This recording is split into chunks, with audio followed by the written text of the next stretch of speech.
Student, welcome to ज्ञान guidance programme. मैं आकाश आनंद, विद्यालय अध्यापक 11-12 श्री धरणीधर +2 उच्च विद्यालय केसपा से आपके सामने उपस्थित हूँ। और आज हम लोग एक बहुत ही इंपॉर्टेंट चैप्टर जिसका नाम है रासायनिक अभिक्रिया और समीकरण, इस चैप्टर पे आज डिस्कशन किया जाएगा।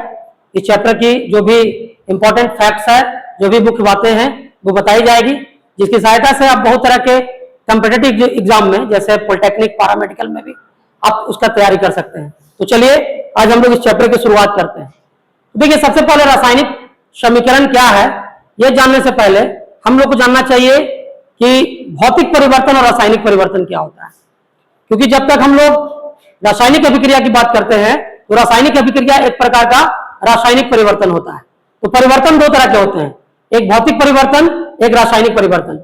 भौतिक परिवर्तन रासायनिक अभिक्रिया के अंतर्गत नहीं आता है। तो सबसे पहले हम लोग को जानना है कि भौतिक परिवर्तन और रासायनिक परिवर्तन होता क्या है ना। तो पहले हम लोग भौतिक परिवर्तन की बात करें तो भौतिक परिवर्तन जो है वो एक अस्थायी परिवर्तन है। भौतिक परिवर्तन में कोई भी जो वस्तु है उसका भौतिक गुण परिवर्तित होता है। उसके रंग बदल सकते हैं, उसकी अवस्था बदल सकती है, उसके आकार बदल सकते हैं, लेकिन उनके मूल गुणों में कोई परिवर्तन नहीं होता है। मतलब अगर किसी पदार्थ का भौतिक परिवर्तन होता भी है तो कोई पदार्थ अपनी मूल प्रवृत्ति को, अपने मूल गुण को नहीं खोता है। लेकिन इसके विपरीत अगर हम रासायनिक परिवर्तन की बात करें तो रासायनिक परिवर्तन जो है वो एक अस्थायी परिवर्तन होता है, एक तरह का परमानेंट चेंज होता है। इसमें कोई वस्तु जो है वो अपने मूल गुणों को पूर्णतः खो देता है।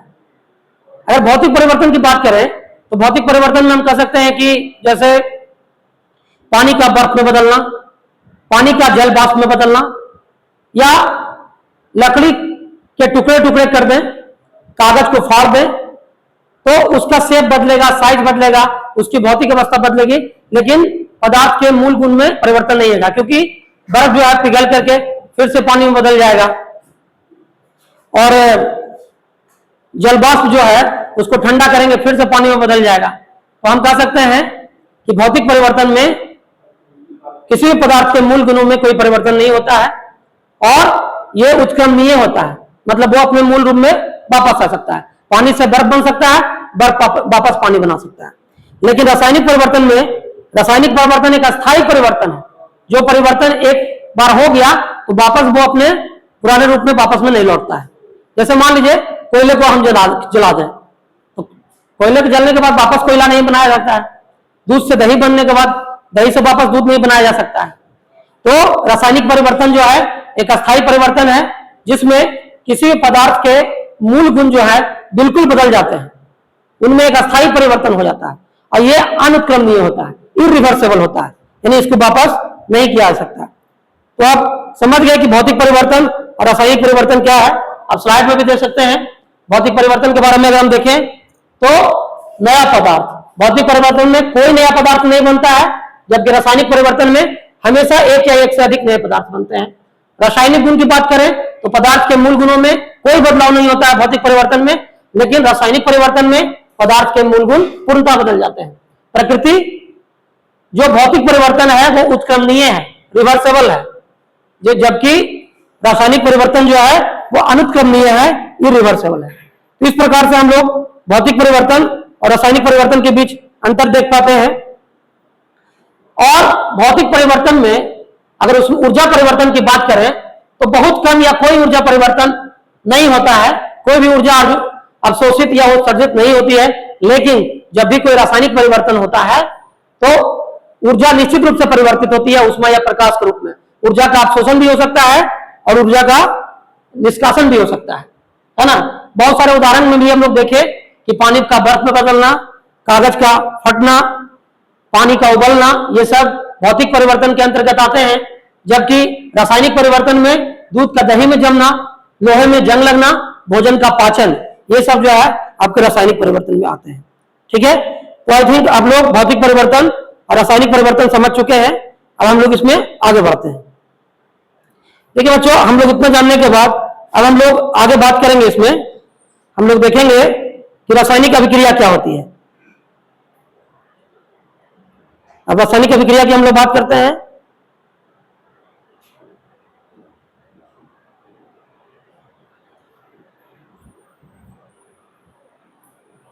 देखिए हम लोग रासायनिक अभिक्रिया की अब बात करेंगे। तो देखिए रासायनिक अभिक्रिया के बारे में आप एक बात जान लीजिए कि रासायनिक अभिक्रिया क्या है। तो रासायनिक अभिक्रिया एक प्रकार का रासायनिक परिवर्तन है जिसमें भाग लेने वाले जो पदार्थ होते हैं वो अभिकारक कहलाते हैं, और इन अभिकारकों के बीच जब रासायनिक अभिक्रिया होती है अर्थात इनका रासायनिक परिवर्तन होता है तो प्रतिफल का निर्माण होता है, और जो प्रतिफल बनते हैं उसका गुण अभिकारकों के गुण से बिल्कुल भिन्न होता है। तो हम ये कह सकते हैं कि रासायनिक अभिक्रिया एक प्रकार का रासायनिक परिवर्तन है जिसमें भाग लेने वाले अभिकारक पदार्थ जो है उनका रासायनिक परिवर्तन होता है और वो प्रतिफल में बदल जाते हैं। जैसे हम लोग अगर बात करें कि हाइड्रोजन और ऑक्सीजन, हाइड्रोजन भी एक गैस है, ऑक्सीजन भी एक गैस है, ये दोनों आपस में अभिक्रिया करते हैं और जल का निर्माण करते हैं। तो आप देखिए यहां पर हाइड्रोजन और ऑक्सीजन अभिकारक हैं जबकि जल जो है वो प्रतिफल है या उत्पाद है, और जल का गुण बिल्कुल अलग है अभिकारकों के गुण से। यानी जल का गुण जो है हाइड्रोजन और ऑक्सीजन के गुण से बिल्कुल अलग है।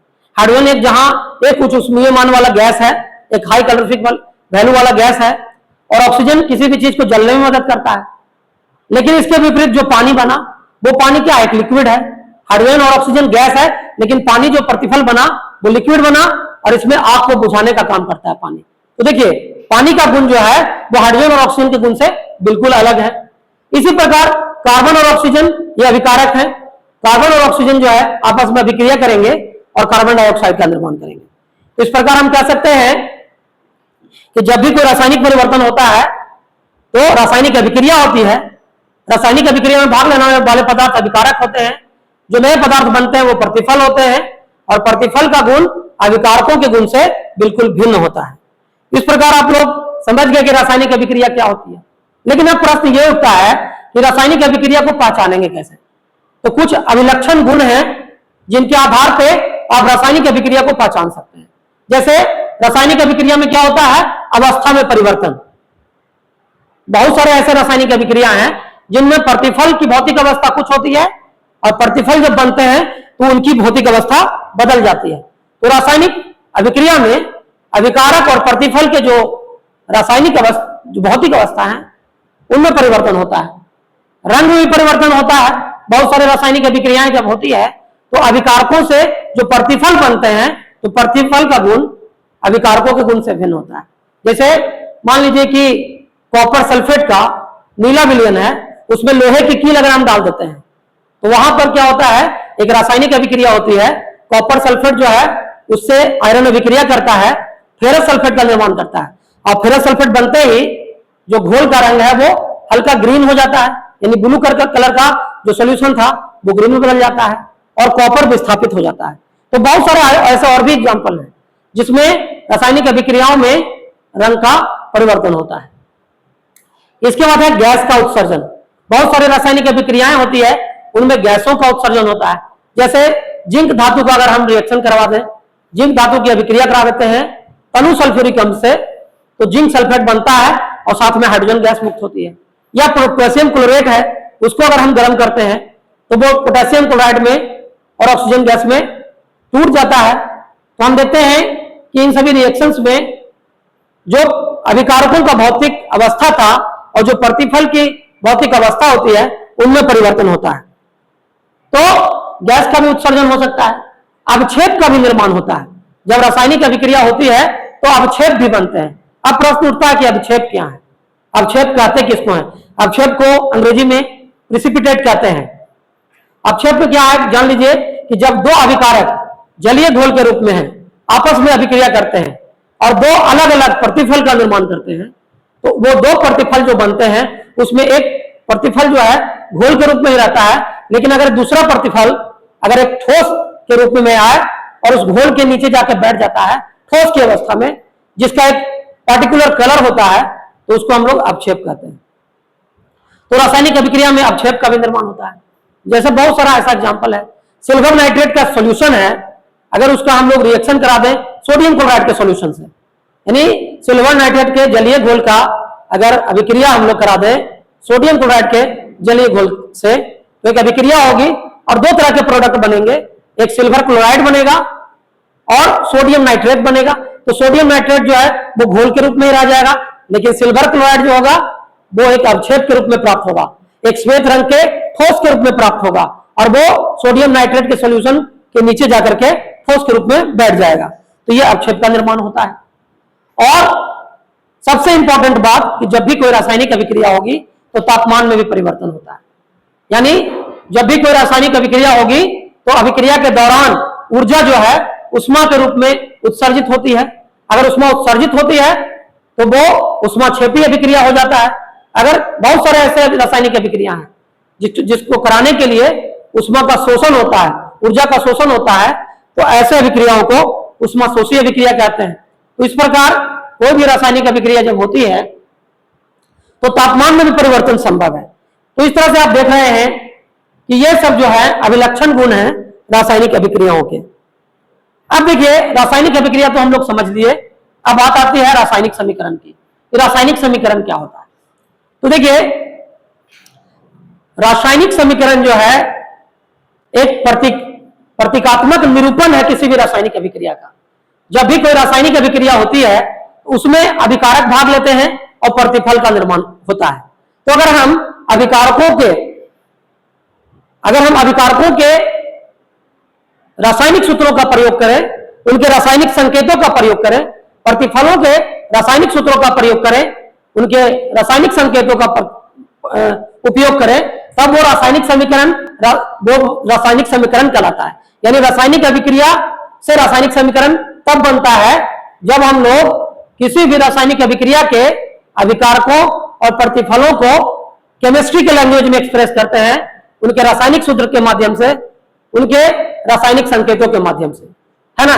तो इस तरह से जैसे आप देख सकते हैं कि मैग्नीशियम अगर ऑक्सीजन के साथ अभिक्रिया करता है और मैग्नीशियम ऑक्साइड बनाता है, तो हम लोग यहां देख सकते हैं कि उदाहरण में भी देखिए, यहां पे एक आप यहां पर उदाहरण देखिए, आयरन का हम रिएक्शन करवा दिए हाइड्रोक्लोरिक अम्ल से, तो यहां लोहा हाइड्रोक्लोरिक अम्ल के साथ अभिक्रिया किया और क्लोराइड बनाया, आयरन जो है अपना क्लोराइड बनाया और हाइड्रोजन गैस मुक्त हुआ।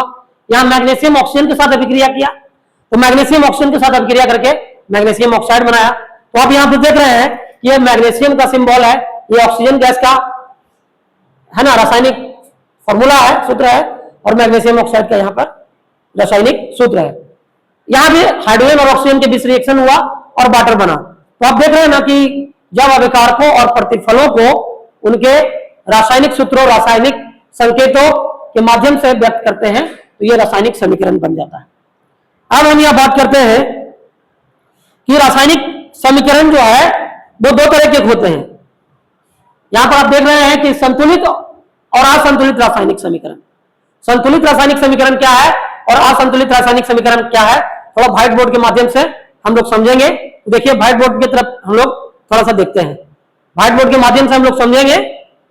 देखिए हम यहां पर कुछ रिएक्शन लिख रहे हैं, उस रिएक्शन तो हम लोग देखते हैं कि रासायनिक समीकरण संतुलित कब होता है और असंतुलित कब होता है। जैसे आप देखिए हमने एक रिएक्शन यहां पर लिखा, एक रिएक्शन यानी एक रासायनिक अभिक्रिया को रासायनिक समीकरण के रूप में लिखते हैं। जैसे कार्बन ऑक्सीजन के साथ अभिक्रिया करता है और कार्बन डाइऑक्साइड का निर्माण करता है, ठीक है। कार्बन ऑक्सीजन के साथ अभिक्रिया किया और कार्बन डाइऑक्साइड का निर्माण किया। तो यहां पर आप देखिए यह है आपका कार्बन, यह है आपका ऑक्सीजन और यहां पर बन गया आपका कार्बन डाइऑक्साइड, है ना। तो आप देखिए कि ये एक रासायनिक समीकरण है। यहां पर कार्बन और ऑक्सीजन ये दोनों अभिकारक हैं, ये हमारे अभिकारक हैं, और इधर एरो देते हैं। एरो के बाद जो बनता है नया पदार्थ ये हमारा है प्रतिफल। प्रतिफल भी बोलते हैं या इसको उत्पाद भी बोलते हैं, उत्पाद भी बोल सकते हैं। तो रासायनिक अभिक्रिया में प्रतिफल जो है वो उत्पाद में परिवर्तित होता है। तो यहां पर जो रासायनिक समीकरण हमने लिखा है ये एक संतुलित रासायनिक समीकरण है, इसलिए क्योंकि आप देखिए कि रिएक्टेंट के साइड में और प्रोडक्ट के साइड में जो विभिन्न तत्वों के परमाणुओं की संख्या है वो बराबर है। रिएक्टेंट साइड में देखिए कि कार्बन का एक परमाणु, इधर भी कार्बन का एक परमाणु। रिएक्टेंट साइड में देखिए ऑक्सीजन का 2 परमाणु, प्रोडक्ट साइड में भी ऑक्सीजन का 2 परमाणु। तो ये जो रासायनिक समीकरण है ये संतुलित है। लेकिन हम अगर दूसरा एक रासायनिक समीकरण लेते हैं, एक दूसरा रासायनिक समीकरण हम लोग लेते हैं, जैसे हम लोग लेते हैं यहां पर H2 प्लस O2 H2O। यहां देख लीजिए, यहां पर हाइड्रोजन है, ये आपका हाइड्रोजन है, ये आपका ऑक्सीजन है, और यहां पर बन रहा है जल, है ना। तो यहां पर देखिए कि ये जो हमारा रासायनिक समीकरण है ये संतुलित नहीं है, ये रासायनिक समीकरण हमारा संतुलित नहीं है, क्योंकि आप देखिए कि रिएक्टेंट साइड में हाइड्रोजन के 2 परमाणु हैं, प्रोडक्ट साइड में भी हाइड्रोजन के 2 परमाणु हैं, लेकिन रिएक्टेंट साइड में ऑक्सीजन के 2 परमाणु हैं, लेकिन प्रोडक्ट साइड में ऑक्सीजन के 1 ही परमाणु है। तो अब आपको समझ में आ गया होगा कि संतुलित रासायनिक समीकरण क्या होता है और असंतुलित रासायनिक समीकरण क्या होता है। संतुलित रासायनिक समीकरण वो है जिसमें अभिकारक के पक्ष में और प्रतिफल के पक्ष में विभिन्न तत्वों के परमाणुओं की संख्या बराबर होती है। लेकिन असंतुलित रासायनिक समीकरण वह है जिसमें अभिकारकों के पक्ष में और प्रतिफल के पक्ष में विभिन्न तत्वों के परमाणुओं की संख्या बराबर नहीं होती है। तो केमिस्ट्री में किसी भी रासायनिक समीकरण को जब लिखा जाता है उसको संतुलित करके लिखा जाता है, उसको असंतुलित कभी नहीं छोड़ा जाता। इसके पीछे भी कारण है, इसके पीछे भी एक लॉजिक है। अब प्रश्न आपसे कोई पूछ दे कि केमिस्ट्री में कोई भी केमिकल इक्वेशन, कोई भी रासायनिक समीकरण को बैलेंस करके संतुलित करके क्यों लिखा जाता है, तो उसके पीछे कारण यह है कि कोई भी रासायनिक समीकरण जो है उसको संतुलित करके लिखना जरूरी इसलिए है क्योंकि कोई भी रासायनिक समीकरण द्रव्यमान संरक्षण के नियम का पालन करता है, और द्रव्यमान संरक्षण के नियम के अनुसार अभिकारकों का कुल द्रव्यमान और प्रतिफल का कुल द्रव्यमान संरक्षित होता है। यानी जितना अभिकारक का द्रव्यमान आना चाहिए उतना ही प्रतिफल का द्रव्यमान होना चाहिए। और ये तभी संभव है जब अभिकारक के पक्ष में विभिन्न तत्वों के परमाणुओं की संख्या और प्रतिफल के पक्ष में विभिन्न तत्वों के परमाणुओं की संख्या बराबर हो। देखिए हम लोग यहाँ पर व्हाइट बोर्ड के माध्यम से देखेंगे कि कैसे प्रॉब्लम हो सकता है अगर हम किसी केमिकल इक्वेशन को, किसी रासायनिक समीकरण को संतुलित करके ना लिखें। अब देखिए कार्बन का जो परमाणु द्रव्यमान होता है यह होता है 12। अब देख रहे हैं 12। ऑक्सीजन का जो परमाणु द्रव्यमान है 16 होता है एक परमाणु का, तो 2 गुने 16 यानी यहां पर 32 आ गया। अब ये 12 और 32 को अगर हम जोड़ते हैं तो यहां पर 44 आता है। यानी अभिकारक के पक्ष में जो कुल प्रतिफल का द्रव्यमान है वो 44 है। अब प्रतिफल के पक्ष में भी देखते हैं, कार्बन CO2 का निकालते हैं, है ना, आणविक द्रव्यमान, तो कार्बन का 12 प्लस 2 गुने 16 यानी अब देखिए 12 प्लस 32 यानी यहां 44 आ गया।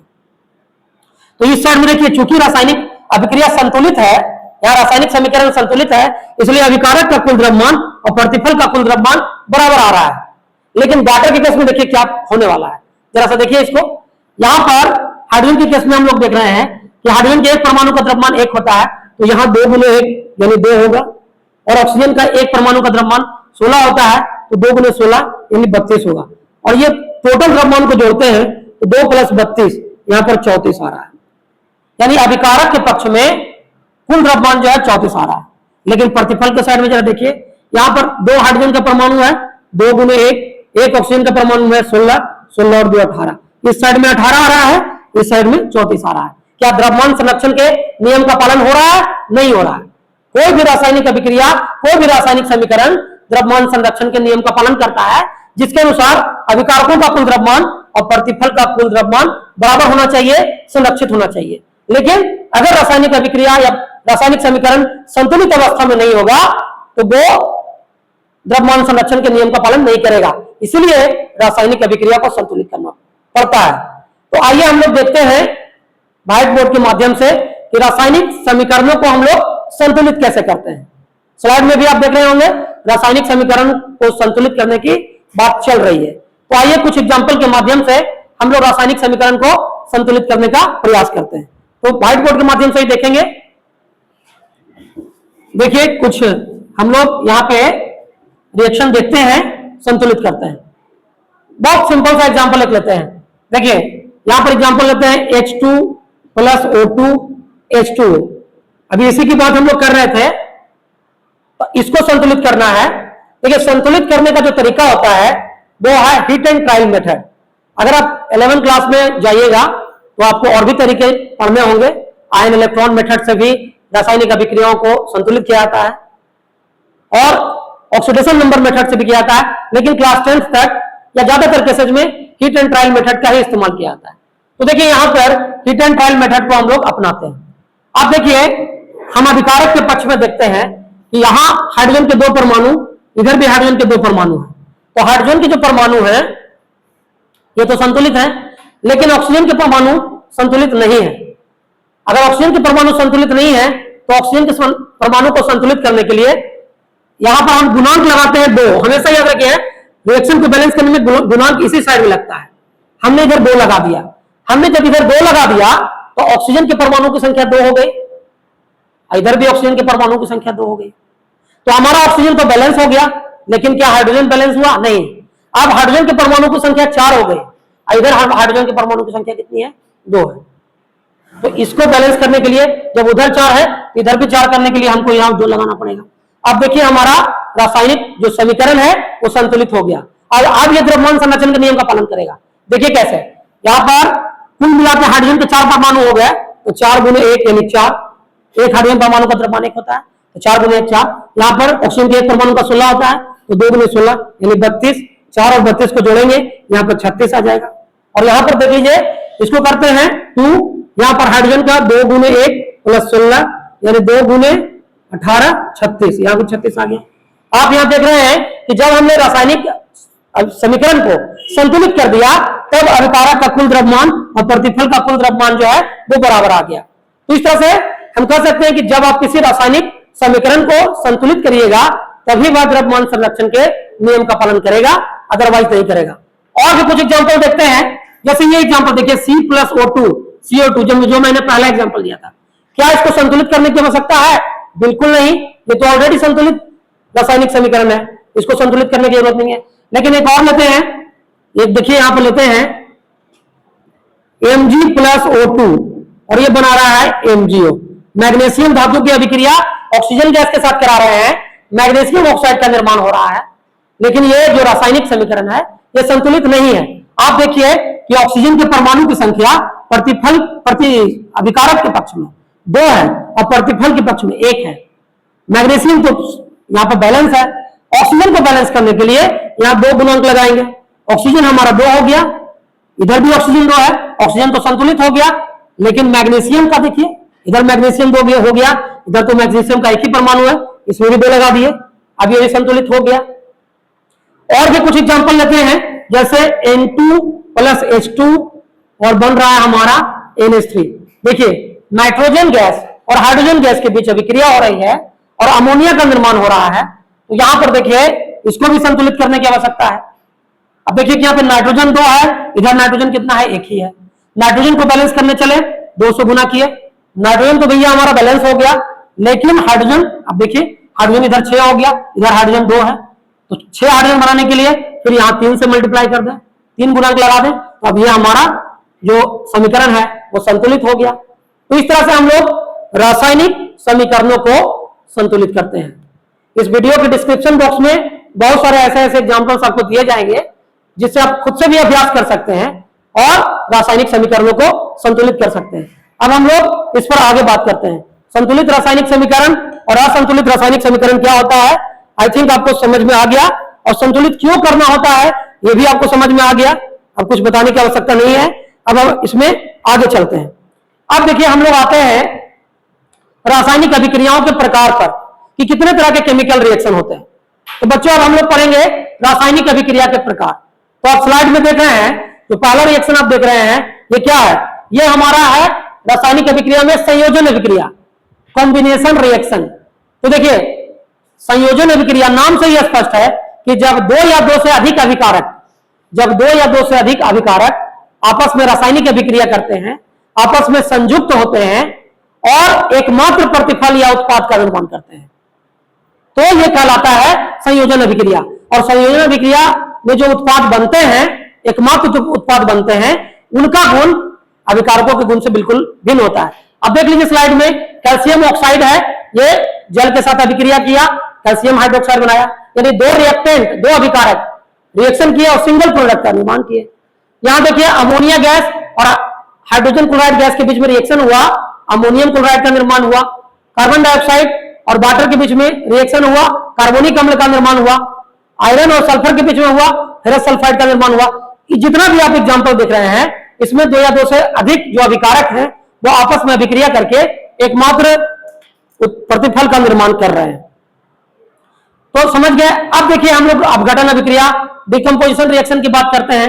डिकम्पोजिशन रिएक्शन में क्या होता है कि ये संयोजन अभिक्रिया का ठीक उल्टा होता है। इसमें क्या होता है कि एक सिंगल एकमात्र जो अभिकारक है वो विघटित होता है, डिकम्पोज होता है, और डिकम्पोज होने के बाद 2 या 2 से अधिक प्रोडक्ट का फॉर्मेशन करता है। यानी वियोजन अभिक्रिया में क्या होता है कि कोई यौगिक या कोई अभिकारक टूटता है और 2 या 2 से अधिक प्रतिफल का निर्माण करता है। इसमें भी आप देखिए ये जो वियोजन होता है वो 3 तरीके से हो सकता है।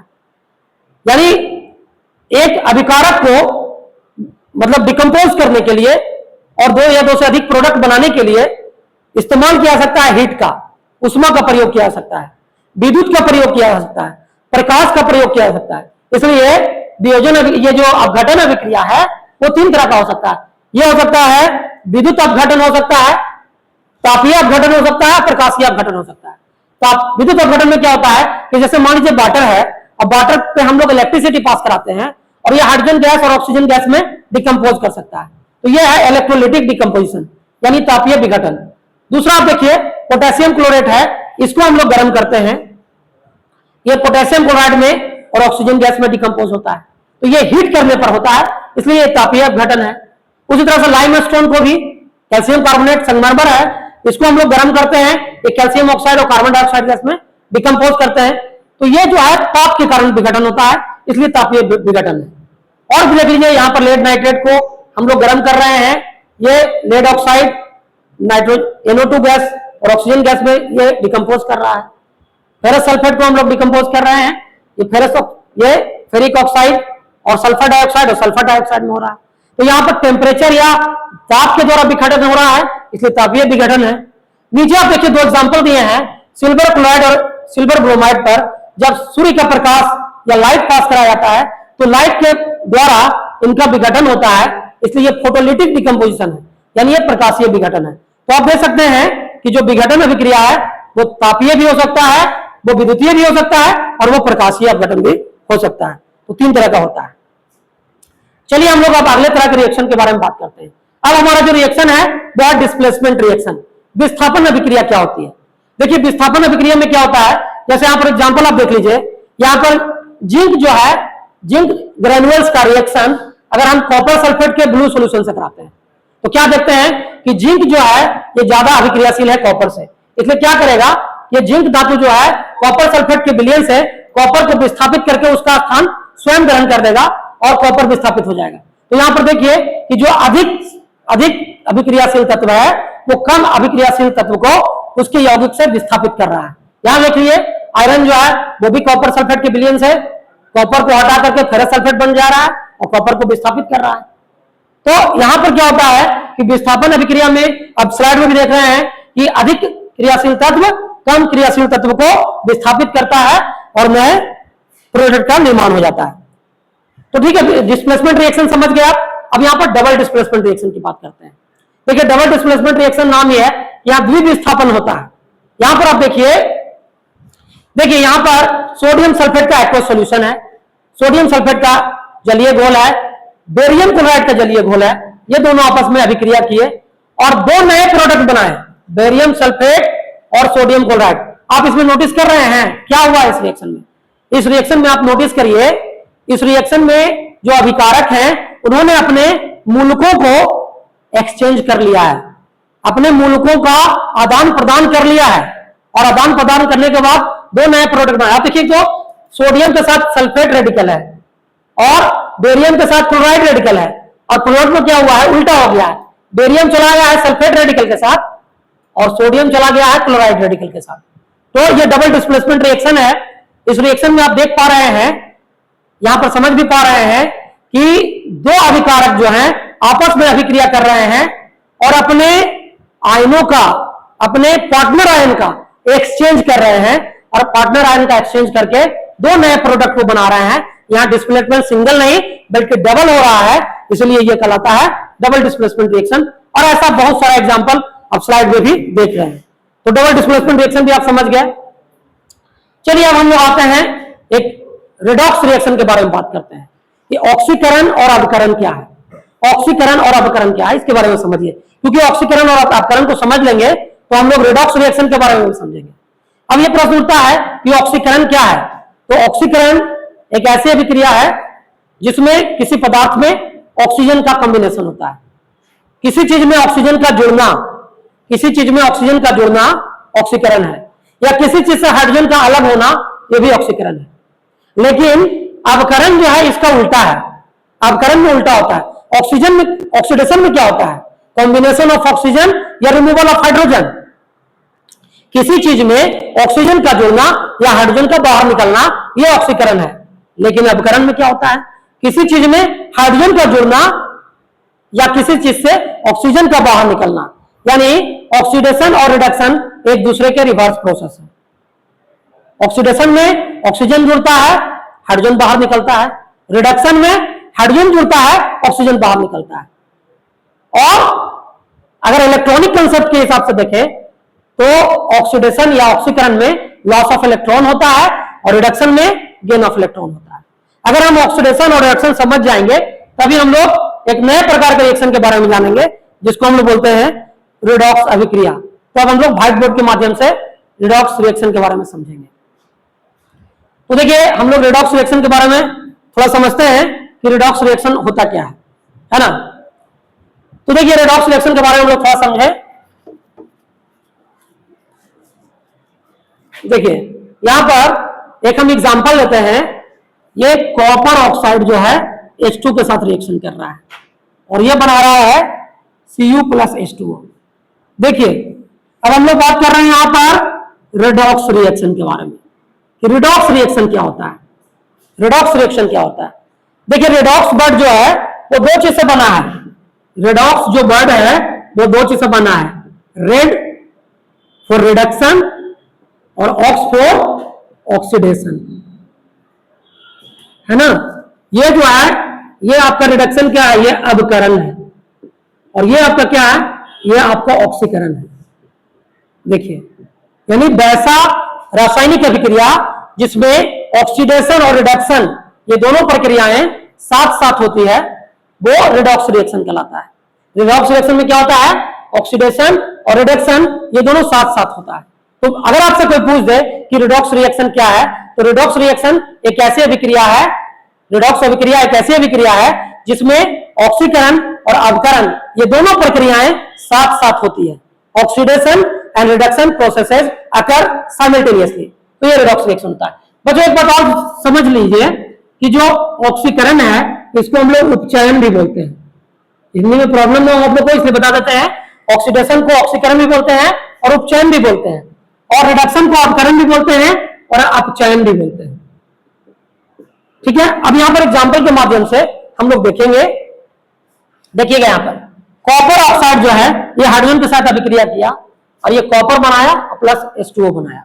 यहां पर देखिए यहां पर क्या देख रहे हैं कि कॉपर ऑक्साइड से ऑक्सीजन का रिमूवल हो रहा है। देख रहे हैं ना, कॉपर ऑक्साइड जो है इससे कॉपर निकल करके सिर्फ कॉपर यहां पर बच रहा है। तो यहां पर रिमूवल ऑफ ऑक्सीजन हो रहा है। तो रिमूवल ऑफ ऑक्सीजन हो रहा है, इसका मतलब ये क्या है? ये रिडक्शन हो रहा है। यहां पर रिडक्शन मतलब क्या? अवकरण हो रहा है। और यहां पर देखिए हाइड्रोजन जो है इसमें ऑक्सीजन जुट रहा है, तो यहां पर ऑक्सीकरण हो रहा है। यहां पर ऑक्सीकरण हो रहा है, ऑक्सीडेशन हो रहा है। तो देखिए यहां पर दोनों चीजें साथ साथ में हो रही है, ऑक्सीडेशन भी हो रहा है और रिडक्शन भी हो रहा है। इसमें एक चीज आप जान लीजिए कि जिस रिएक्शन में ऑक्सीडेशन और रिडक्शन ये दोनों प्रक्रियाएं साथ साथ होती है रिडॉक्स रिएक्शन कहलाता है।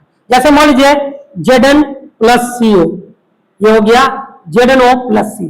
इस रिएक्शन को देखिए, यहां पर देखिए जिंक जो है ये कार्बन मोनोऑक्साइड के साथ रिएक्शन किया, जिंक का ऑक्साइड बनाया और कार्बन बनाया। इस रिएक्शन में देखिए कि कार्बन जो है उससे ऑक्सीजन अलग हो रहा है, कार्बन मोनोऑक्साइड बदल जा रहा है कार्बन में, रिमूवल ऑफ ऑक्सीजन हो रहा है। तो रिमूवल ऑफ ऑक्सीजन क्या होता है? रिमूवल ऑफ ऑक्सीजन जो है ये क्या क्या हो रहा है यहाँ पर? रिमूवल ऑफ, सॉरी यहाँ रिएक्शन थोड़ा सा गलती लिख दिए हैं, ये Zn प्लस C होना चाहिए। अब यहाँ पर Zn प्लस C होगा, सॉरी। हाँ इसको आप देखिए जरा, सी जो है वो सीओ में कन्वर्ट हो रहा है, कार्बन जो है कार्बन मोनोऑक्साइड में बदल रहा है, तो ये यहां पर हो रहा है ऑक्सीकरण। क्या हो रहा है यहां पर? ऑक्सीकरण हो रहा है। लेकिन यहां पर जिंक ऑक्साइड जो है उससे ऑक्सीजन हट रहा है, तो यहां पर क्या हो रहा है? अवकरण हो रहा है। तो आप ये दो एग्जांपल में देखिए कि ऑक्सीडेशन और रिडक्शन ये दोनों प्रक्रियाएं साथ साथ हो रही है, ये रिडॉक्स रिएक्शन हो गया। इसमें एक चीज और हम बताना आपको चाहेंगे, ऑक्सीकारक और अपकारक। ऑक्सीकारक और अपकारक, ऑक्सीकारक जो होता है उसको ऑक्सीडाइजिंग एजेंट बोलते हैं, अपकारक जो होता है उसको रिड्यूसिंग एजेंट बोलते हैं। तो ऑक्सीकारक वे पदार्थ हैं जो ऑक्सीकरण की प्रक्रिया को संपन्न कराते हैं। कोई भी रासायनिक अभिक्रिया में जो भी चीज ऑक्सीकृत होगा, जो भी चीज ऑक्सीडाइज होगा, वो रिड्यूसिंग एजेंट होगा। जो चीज ऑक्सीडाइज हुआ वो रिड्यूसिंग एजेंट होगा, और जो भी चीज रिड्यूस हुआ वो ऑक्सीडाइजिंग एजेंट होगा। जैसे देखिए यहां पर कार्बन जो है इसका ऑक्सीकरण हो गया, तो ये कार्बन का ऑक्सीकरण हुआ, तो ये जो है ये अपकारक है, यानी ये रिड्यूसिंग एजेंट है। जो भी चीज ऑक्सीकृत हुआ वो रिड्यूसिंग एजेंट है। और यहां जिंक ऑक्साइड जो है ये क्या हुआ? ये रिड्यूस हुआ। ये क्या हुआ? ये जो है रिड्यूस हुआ, इसका अपकरण हुआ, तो ये आपका ऑक्सीडाइजिंग एजेंट हो गया। ये हो गया ऑक्सीकारक। उल्टा समझिएगा, जो भी चीज ऑक्सीडाइज होता है वो रिड्यूसिंग एजेंट होता है, और जो भी चीज रिड्यूस्ड होता है वो ऑक्सीडाइजिंग एजेंट होता है। यहां भी आप देख लीजिए कॉपर ऑक्साइड जो है इसका रिडक्शन हो रहा है कॉपर में, तो जो चीज रिड्यूस्ड हो रहा है तो ये ऑक्सीडाइजिंग एजेंट हो गया।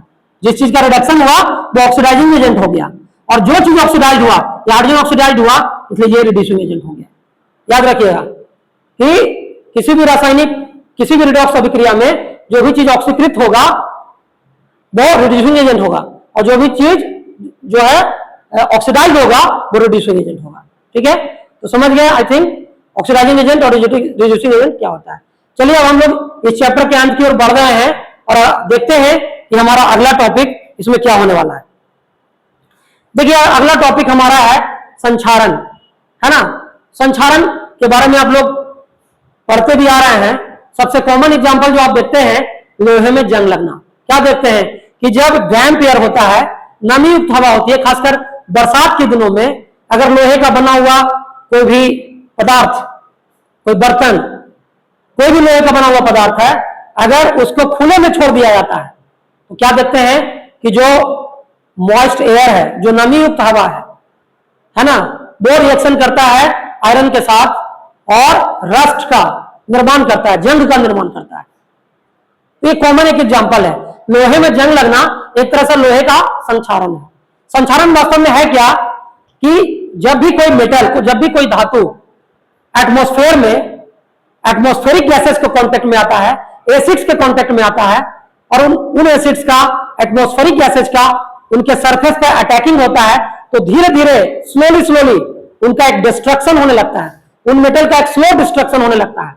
और जब स्लो डिस्ट्रक्शन होने लगता है तो वो जो मेटल है वो धीरे धीरे नष्ट होने लगते हैं, और ये कहलाता है आपका संक्षारण। तो ऐसा नहीं कि लोहे में ही जंग लगता है। आप देखते होंगे अल्युमिनियम का भी संक्षारण होता है ना। अल्युमिनियम का जब संक्षारण होता है तो चमक जो है उसका समाप्त हो जाता है, और अल्युमिनियम के ऊपर अल्युमिनियम ऑक्साइड का एक लेयर बन जाता है, जो कि एक प्रोटेक्टिव लेयर के रूप में काम करता है, और अल्युमिनियम को फर्दर कोरोड होने से, उसको पुनः संक्षारित होने से बचाता है ना। कॉपर में भी देखते हैं कि कॉपर का जो बर्तन है या कॉपर का बना हुआ कोई पदार्थ है, उस पर काई जैसा हरे हरे रंग का कोटिंग उसके ऊपर लग जाता है, तो वो वहां पर कॉपर का हम लोग कहते हैं कि संक्षारण हो गया। ये चीज है। देखिए यहां पर स्लाइड्स के माध्यम से भी देख रहे हैं कि आयरन ऑक्सीजन के साथ रिएक्शन किया, है ना। यहां पर आयरन जो है ऑक्सीजन के साथ रिएक्शन किया, साथ में नमी भी है, और ये फेरिक, हाइड्रेटेड फेरिक ऑक्साइड का निर्माण किया। ये जंग, देखिए ये ग्रे कलर का जो आयरन का जो ये था, ये जो वोल्ट है, ये जंग लग करके रेडिश ब्राउन कलर का हो गया, है ना, लाल भूरे रंग का हो गया। तो लोहे में जंग लगना, आप यहाँ पर रिएक्शन भी देख सकते हैं, है ना। तो यहाँ पर आप देख रहे हैं कि लोहे में जंग लगना, ये एक उदाहरण है संक्षारण का। यहाँ कॉपर का देखिए, कॉपर जो है उसका जब संक्षारण होता है तो कॉपर के ऊपर कॉपर कार्बोनेट और कॉपर हाइड्रोक्साइड का एक लेयर डिपोजिट होता है ना। वायुमंडल में मौजूद जो कार्बन डाइऑक्साइड गैस है और ऑक्सीजन गैस है और मॉइस्चर जो है, इनके साथ रिएक्शन करता है, उस पर ग्रीन कलर का कोटिंग डिपॉजिट कर देता है और बेसिक कॉपर कार्बोनेट का एक लेयर जो ग्रीनिश कोटिंग होता है वो कॉपर पर डिपॉजिट हो जाता है। तो ये कॉपर का संक्षारण हुआ। उसी तरह से अल्युमिनियम जो है वो ऑक्सीजन के संपर्क में आता है, तो अल्युमिनियम का जो सरफेस है उस पर ऑक्सीजन का अटैकिंग होता है, अल्युमिनियम के ऑक्साइड का एक प्रोटेक्टिव लेयर बन जाता है और वो अल्युमिनियम का संक्षारण हो जाता है। लेकिन इसमें एक चीज है कि एक बार अल्युमिनियम ऑक्साइड का कोटिंग जब बन जाता है अल्युमिनियम के किसी वस्तु के ऊपर, तो वो उसको फर्दर कोरोजन से प्रोटेक्ट करता है, यानी एक प्रोटेक्टिव लेयर का काम करता है। चांदी का भी देखते हैं कि ऑर्नामेंट्स जो है वो भी देखते हैं कि चांदी भी काला पड़ जाता है। क्यों? क्योंकि वायुमंडल में मौजूद जो हाइड्रोजन सल्फाइड गैस है वो रिएक्शन करता है चांदी के आभूषणों के साथ और सिल्वर सल्फाइड का एक लेयर बना जाता है, जिसके चलते चांदी का भी कोरोजन होता है, संक्षारण होता है और चांदी से बने हुए आभूषण जो है वो काले पड़ जाते हैं। तो अब देखिए संक्षारण को प्रभावित करने वाले कारण क्या क्या है। तो हवा में नमी जितनी ज्यादा होगी संक्षारण उतना ही तेजी से होगा। धातु में अगर अशुद्धियां मौजूद है तभी उसका संक्षारण ज्यादा होगा। नमी युक्त पानी संक्षारण की प्रक्रिया को तेज कर देता है ना। जो जितना ज्यादा रिएक्टिव मेटल होगा उनका संक्षारण उतना ही ज्यादा होगा। जैसे लोहा, अल्युमिनियम, ये सब का संक्षारण ज्यादा होगा। सोना, चांदी, प्लेटिनम, ये सब मेटल जो है कम अभिक्रियाशीलता के हैं, इनका संक्षारण कम होगा। संक्षारण से बचने का भी बहुत तरह का उपाय है। पेंट या ग्रीस लगा करके, गैल्वेनाइजेशन करके, इलेक्ट्रोप्लेटिंग करके, मिश्र धातु बना करके और कैथोडिक प्रोटेक्शन के द्वारा संक्षारण से बचा जा सकता है। अब हमारा इस चैप्टर में लास्ट टॉपिक है और ये लास्ट टॉपिक है हमारा विकृत गंधिता। देखिए विकृत गंधिता नाम से ही स्पष्ट है, अंग्रेजी में इसको बोलते हैं रैंसिडिटी। आप देखते हैं ना कि ऑयल या फैट कंटेनिंग फूड मटेरियल है, कोई भी लेज या कुरकुरे का पैकेट या चिप्स का पैकेट होता है, अगर ये लंबे समय तक अगर ये रखा जाए तो वायुमंडल में मौजूद जो ऑक्सीजन है वो इनमें मौजूद ऑयल या फैट्स को ऑक्सीडाइज कर देता है, यानी इनका एरियल ऑक्सीडेशन होता है, इनका वायवीय ऑक्सीकरण होता है। तेल या वसा जो मौजूद होते हैं, तैलीय पदार्थ जो मौजूद होते हैं ऑयल या फैट्स कंटेनिंग फूड मटेरियल पर, उन पर एरियल ऑक्सीडेशन होता है और इसके चलते उसमें बैड टेस्ट और बैड स्मेल डेवलप कर जाता है। इसी घटना को बोलते हैं रैंसिडिटी, विकृत गंधिता। और इस तरह का जो फूड होता है उसको रैंसिड फूड बोलते हैं, जिसमें एक बैड टेस्ट और बैड स्मेल आ जाता है ना। तो यहां पर देखिए मुख्य कारण जो रैंसिडिटी का है, जो मुख्य कारण विकृत गंधिता का है वो ऑक्सीडेशन भी है, या फिर कभी कभी बैक्टीरिया और फंगस भी भोजन को खराब करता है। ऐसा फूड जो है स्टेल फूड कहलाता है, जिसमें बैड टेस्ट और बैड स्मेल डेवलप कर जाता है। टेम्परेचर और लाइट के कारण भी रैंसिडिटी हो सकता है। तो यहां पर विकृत गंधिता से बचने के उपाय क्या क्या है। देखिए विकृत गंधिता से बचने का उपाय है कि ऑयल या फैट्स कंटेनिंग फूड मटेरियल में एंटीऑक्सीडेंट यानी प्रतिऑक्सीकारक को मिला दिया जाए। दो इंपॉर्टेंट एंटीऑक्सीडेंट्स हैं BHA और BHT। BHA है ब्यूटाइलेटेड हाइड्रोक्सी टोल्यूइन और BHT जो है वो है ब्यूटाइलेटेड हाइड्रोक्सी टोल्यूइन। ये जो मटेरियल्स जो हैं एंटीऑक्सीडेंट्स हैं, इनको ऑयल या फैट्स कंटेनिंग फूड मटेरियल्स में मिला करके उनके रैंसिडिटी को रोका जा सकता है या कम किया जा सकता है। या फिर ऐसे फूड को हम लोग एयर टाइट पैकेजिंग करें। एयर टाइट पैकेजिंग में उसमें जब हवा ही नहीं होगी उस पैकेट के अंदर तो ऑयल या फैट्स कंटेनिंग फूड को ऑक्सीडाइज ही नहीं कर पाएगा। या फिर नाइट्रोजन गैस के द्वारा फ्लश किया जाता है। चिप्स वगैरह का जो पैकेट होता है, लेज कुरकुरे का जो पैकेट होता है, उसमें देखते हैं उसमें एक गैस भरी रहती है, वो नाइट्रोजन गैस होती है। नाइट्रोजन गैस का फ्लशिंग करने के बाद, क्योंकि नाइट्रोजन एक इनर्ट नेचर का गैस है, नाइट्रोजन गैस के भरे रहने से लेज या कुरकुरे का जो पैकेट होता है या चिप्स का जो पैकेट होता है वो ऑक्सीडाइज नहीं हो पाता, क्योंकि नाइट्रोजन एक अक्रिय नेचर का गैस होता है। या फिर हम लोग फूड का रेफ्रिजरेशन करें, कम टेम्परेचर पर भी रैंसिडिटी को कंट्रोल किया जा सकता है। या फिर हम लोग उसको लाइट से, मतलब खाद्य पदार्थों को अंधेरी और ठंडी जगह से रखने पर भी संक्षारण या विकृत गंधिता की दर को कम किया जा सकता है। तो बच्चों उम्मीद है कि अभी तक मैंने जो भी चीजें आपको बताई ये आपके लिए बहुत फ्रूटफुल होगा। अगर आप पॉलिटेक्निक की तैयारी करते हैं, पॉलिटेक्निक इंजीनियरिंग की या पॉलिटेक्निक पैरामेडिकल की, तो मैं इस चैप्टर पर बहुत सारे इंपॉर्टेंट MCQ क्वेश्चन लेकर के अगले वीडियो में आऊंगा जो आपके लिए बहुत फ्रूटफुल होगा। आप चाहे पैरामेडिकल का एग्जाम देते हो या चाहे आप पॉलिटेक्निक इंजीनियरिंग का एग्जाम देते हो, तो केमिस्ट्री में इस चैप्टर से क्वेश्चन निश्चित रूप से पूछे जाते हैं। तो मैं आपको अगले क्लास में इस चैप्टर पर आने वाले जो डिफरेंट टाइप्स के एमसीक्यूज हैं वो करवाने वाला हूं। तब तक मैं आपसे रिक्वेस्ट करूंगा कि इस वीडियो को ध्यानपूर्वक देखिए, कंसेप्ट को एब्जॉर्ब कीजिए और अगले वीडियो में मिलते हैं। धन्यवाद।